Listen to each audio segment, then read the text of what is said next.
another piece in my Western series. In the search for interesting and kind of obscure characters, I came across this deputy sheriff, who worked out in Arizona. His name is Joe Wiley Evans, and not many people have heard about him.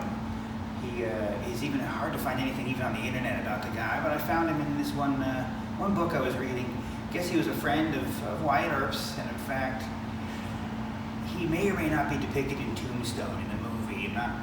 I've looked for him, I've heard that he is, but if you see a guy with one arm in Tombstone, that's a reference to him. He apparently warned Wyatt and his brothers that the Clantons were waiting for them in the corral. But yeah, he was a guy who had one arm, and which was kind of made his job even more dangerous.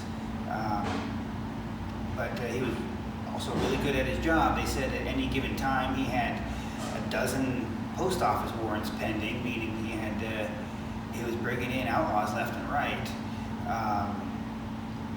Amazing thing is that he brought in more wanted men than any other sheriff in early Arizona, which is pretty amazing considering he was working with half the firepower.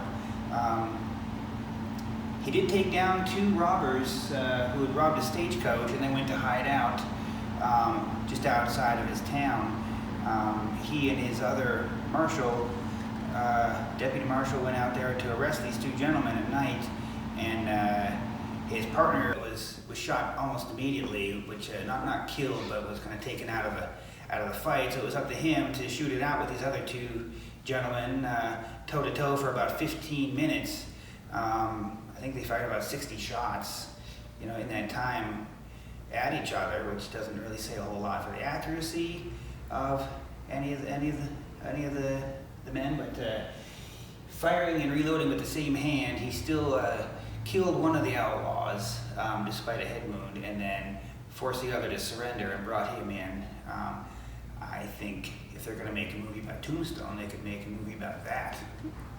There's a kid named Gabe Leonard that I just came across before I started this series, and he does all these wonderful theatrical, exaggerated poses of Western gunslingers and criminals and Bonnie and Clydes and all this stuff. But I was in love with his style, and so I was trying to invoke a very simpler background, very colorful background in a few of my paintings, and just focus on the lone figure without any of the detail or other fuss. I had a buddy of mine come and pose. We had a whole stash of costuming, slickers and gun belts and pistols and hats and bandanas from some theater friends I had borrowed.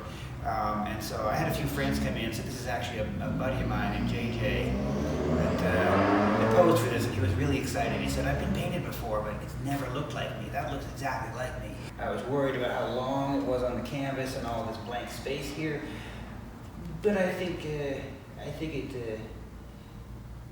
helps reinforce kind of the pose and the angle and that moment before the shot takes place. So, pretty happy with how it came out.